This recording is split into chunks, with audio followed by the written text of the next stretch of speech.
If you've got money sitting in a cash ISA right now, don't assume it's safe just because it's protected.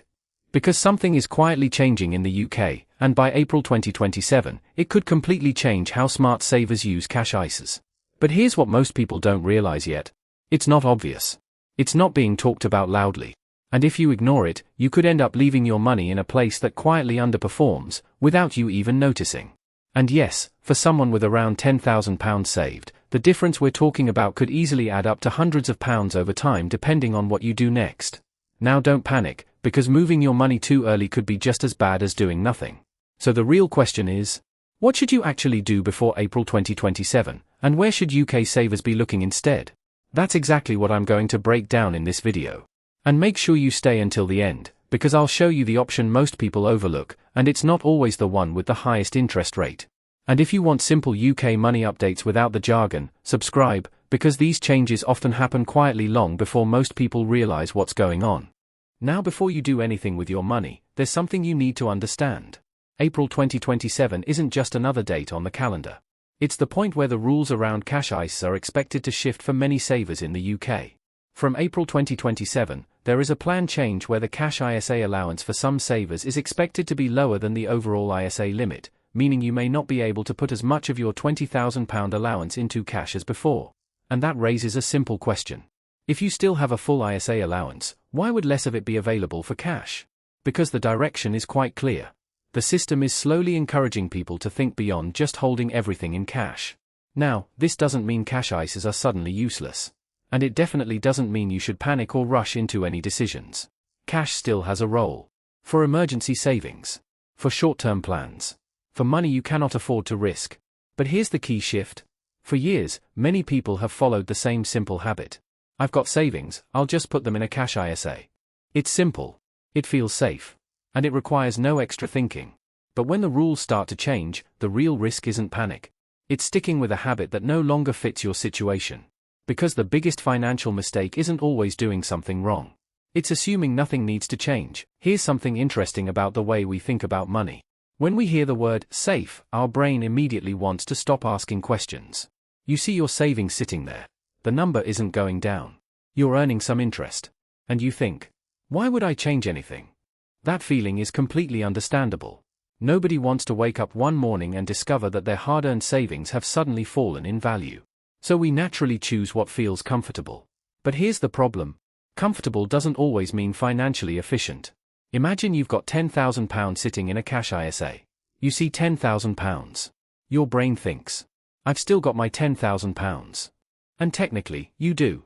But while you're focusing on that number, you might not be asking a more important question. Is my money working as hard as it possibly could for the level of risk I'm comfortable taking? That's a completely different question. And this is where something called inertia comes into play. In simple terms, once we've made a financial decision, we don't like changing it. We open an account, we get comfortable, and we stop thinking about it. Meanwhile, interest rates change. Rules change. Better options appear. But our money stays exactly where it is. Not because we've carefully decided that's still the best place. But because we haven't decided anything at all. And that's a huge difference. So if you're watching this with £5,000, £10,000, or £20,000 sitting in cash, don't ask yourself, is my cash ISA safe? Ask something much more useful. Is this still the right place for this particular money? Because your emergency fund might need to stay in cash. Money you're going to spend next year might need to stay in cash. But money you don't need for years? That's where the conversation gets very interesting. And this is exactly where many UK savers could be leaving money on the table without even realizing it. Now let's make this real. Because saying, you could be missing out, sounds very different when you actually put pounds next to it. Imagine you have £10,000 sitting in your cash ISA. Let's say that money earns you around 3.5% a year. That's roughly £350 in interest over a year, before any changes in the rate. Sounds pretty good, right? But now imagine another suitable option could potentially offer a different outcome, and that's where it's really important to be precise. Because higher return doesn't automatically mean better savings rate. It could mean a different type of account, or it could mean an investment product where returns are not guaranteed and the value can go up and down. So this isn't about simply chasing more. It's about understanding that different places for your money come with different levels of risk, access, and potential return. Even within savings accounts, a difference of just 1% on £10,000 is £100 a year. And that's the bit people often overlook. They don't notice £100. They notice £10,000. The £10,000 feels safe because it's still sitting there. But over several years, small differences can start becoming meaningful. And if you've got £20,000 instead? That same 1% difference is roughly £200 a year. Now here's the important part. I'm not saying you should chase the highest return.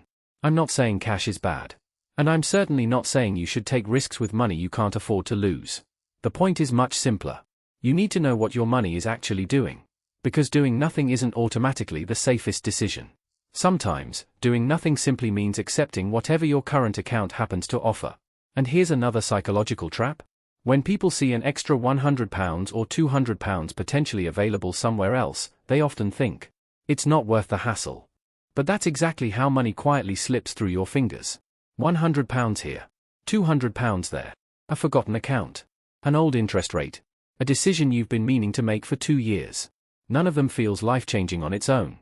But together, over time, they can add up far more than most people expect. So before April 2027, the question isn't, should I get rid of my cash ISA? The better question is, which part of my savings genuinely needs to stay in cash, and which part could be doing more? And once you understand that, you can start looking at the alternatives. Because there are 3 very different places your money could potentially go, and choosing the wrong one could be just as costly as doing nothing. So, if leaving everything in a cash ISA isn't necessarily the answer, where should your money actually go?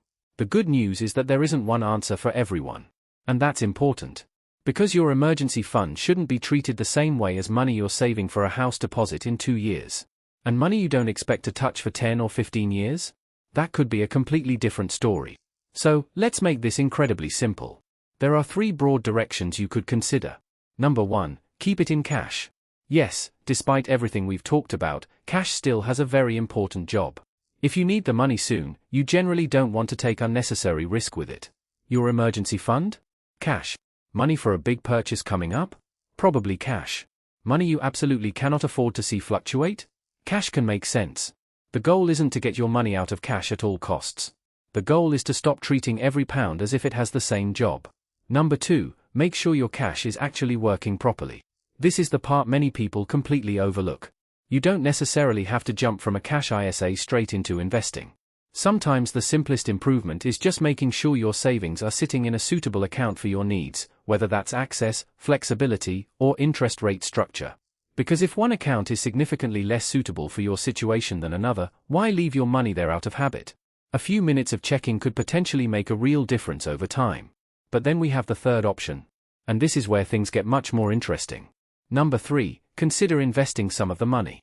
Now, before you switch off because you hear the word investing, it's important to be clear about what this actually means. Investing is not about quick wins. And it's not about certainty. It simply means putting money into assets that can go up and down in value, with the aim of long-term growth.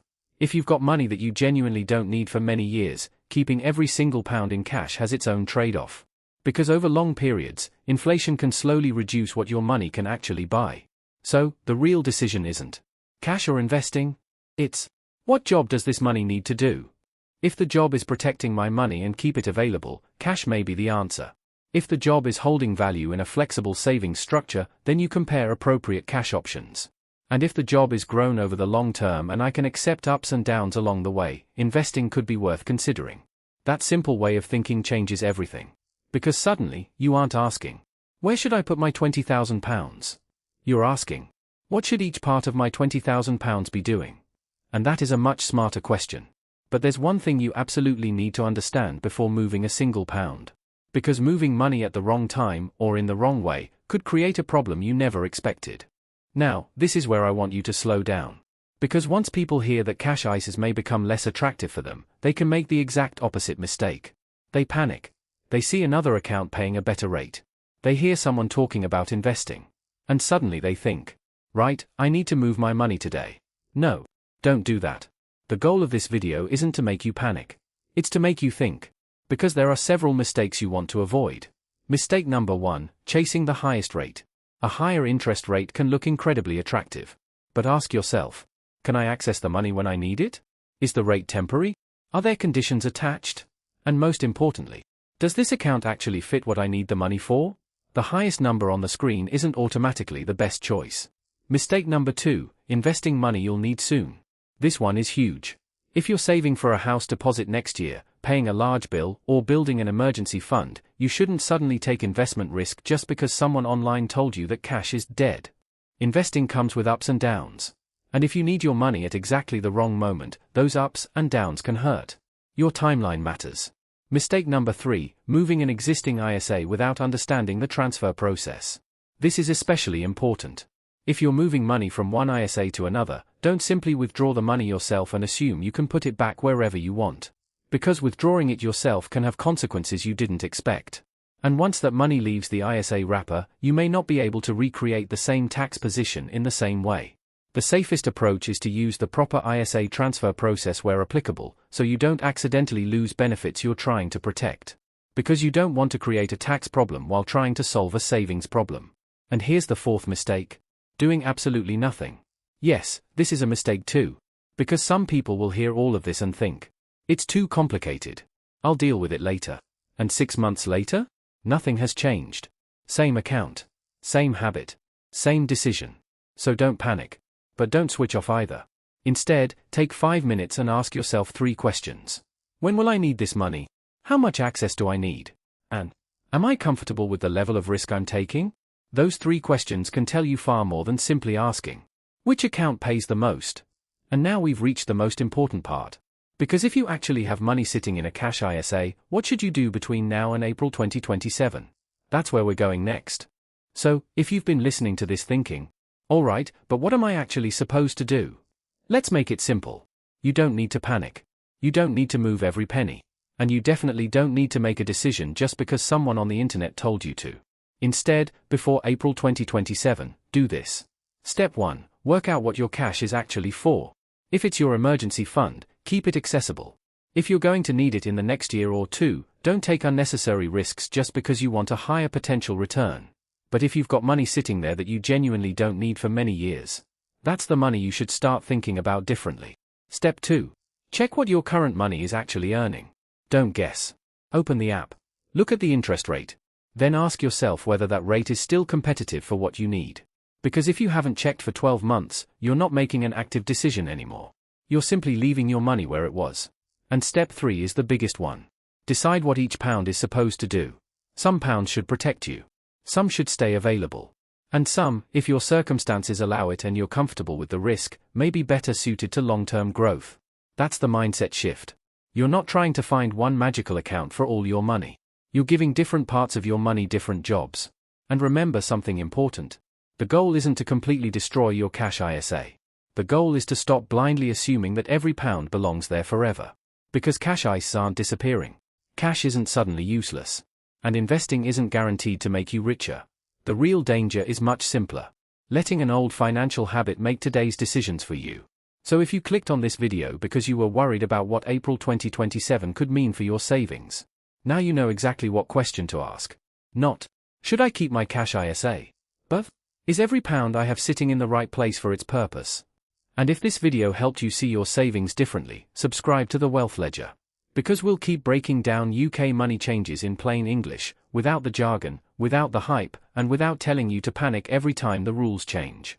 Because the biggest mistake you can make before April 2027 isn't choosing the wrong option.